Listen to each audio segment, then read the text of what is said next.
Chapter 11 is called The Crunch, and in it I deal with the very rapid conversion from an older kind of society to what we have now after the American Civil War. Chapter 12 deals with how power really flows in the United States. It's one of my favorites. It's called Daughters of the Barons of Runnymede. And I picked that at random out of a book of elite hereditary societies in the United States.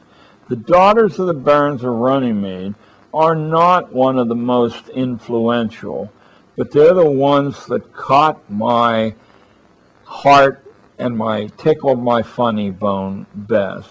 You can't be a member of the Daughters of the Barons of Runnymede unless you can show direct descent from one of the 12 barons who forced King John to knuckle under to the nobility back in 1215. That's an American organization, but it probably has outriggers around the world. And here's the funniest part of the Daughters of the Barons of Runnymede. Just because you can show direct descent doesn't mean you get into the inner circle of the club.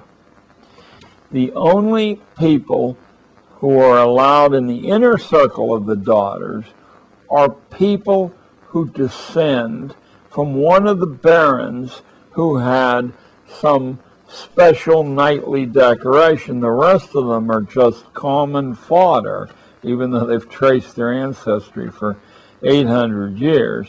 Now, my levity aside, there are extremely important hereditary societies in the United States. The Order of the Cincinnati is one of them. I'll probably be shot for even telling you about it. The Order of the Cincinnati is made up of those people who can trace their descent from a field grade officer in the American Revolution. And when it had its meetings after the Civil War, not only did every major Northern general show up, but every major Southern general showed up too. The new compulsion school institution was assigned the task of fixing the social order in place.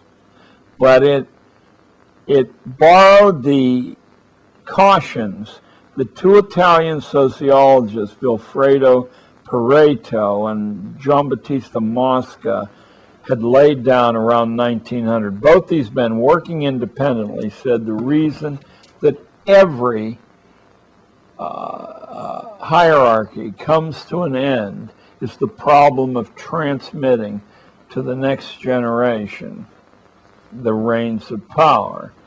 And what causes these breakups to happen is that in reality there really isn't any difference in talent or intelligence between the aristocracy and the common herd. And as you frustrate the natural leaders of the common herd, they band together, and over time, it may be centuries, they figure out where the weak spots of your edifice are, and all of a sudden they upset it. And both these men, working independently of one another, said that the way out of this trap is to put young children through every stage of their life under close scrutiny. And the minute you see signs that someone might potentially become a later adversary, you draw that kid into the reward system of the aristocracy. You flatter that kid, you wean that kid away from his own parents, and in that way, the secret of perpetual power would be available for the first time in human history. So the next time you see some kid from Harlem on the cover of Time magazine on his way to Exeter or Andover, you might just ask your local librarian to get you Mosca or Pareto. But the Daughters of the Barons of Runnymede represent the well over 1,000 private hereditary societies that are really like a cousinage, an international cousinage that exists apart from almost any form of scrutiny the outgroup can bring to bear.